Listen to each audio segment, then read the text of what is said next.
বেটি, আমি আর বাঁচবো না। আমি বাঁচে চাই মরি। তুমি এখান থেকে চলে যাও নিজের মামার বাড়ি।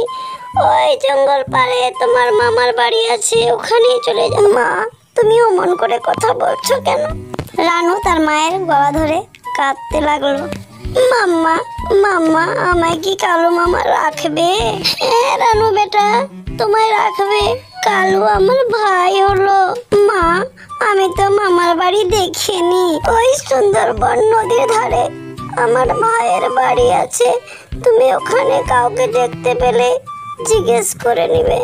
রানু উঠতে উঠতে চলে যাচ্ছে নিজের মামার বাড়ি। কিছু দূরে গিয়ে রানু টিয়া পাখিকে দেখতে পায়। টিয়া আঙ্কেল, টিয়া আঙ্কেল, তুমি কি আমার কালু মামার বাড়ি দেখেছো? হ্যাঁ বেটা, ওই দূরে নদীর ধারে একটি ঘর দেখতে পাচ্ছ, ওটাই তোমার কালু মামার বাড়ি। রানু তাড়াতাড়ি করে উঠতে উঠতে পৌঁছে যায় মামার বাড়ি। রানুকে দেখতে পেয়ে রানুর মামা খুবই খুশি হয়। এ তো আমার ভাগ্নি।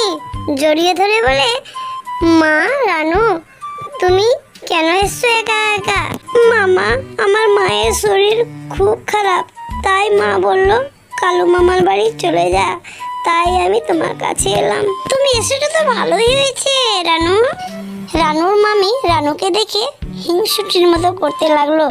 রানু বলে, মামি মামি। এই হতচ্ছাড়ি, কে তোর মামি? না, আমার মামি বলে ডাকবি না, আমায় দিদি বলে ডাকবি। রানু বলে, ঠিক আছে তাই হবে। রানুর মামা যখন বাড়িতে থাকে তাহলে রানুকে খুব ভালোবাসে তার মামি, আর যেই চলে যায় রানুর মামা তার সঙ্গে খারাপ ব্যবহার করতে লাগে তার মামি।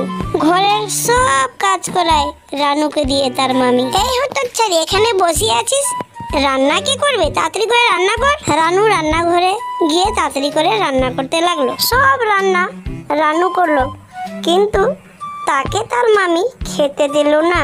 কাঁদতে কাঁদতে রানু বাইরে চলে গেল। রানু নদীর ধারে গিয়ে বসে বসে কাঁদছে আর বলছে, মা, আমায় তুমি মামার কাছে কেন পাঠালে? আমাকে দিয়ে সারা ঘরের সমস্ত কাজ করায় আমায় দিয়ে, কিন্তু আমায় খেতে দেয় না পেট ভরে।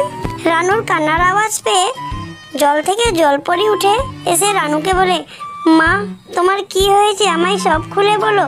রানু সব কথা খুলে বলল। জলপরিটি রানুকে একটি শাকচুন্নি বানিয়ে দিল আর তাকে বলল, তুমি একটু তোমার মামিকে যে জ্বালাবে, যাও।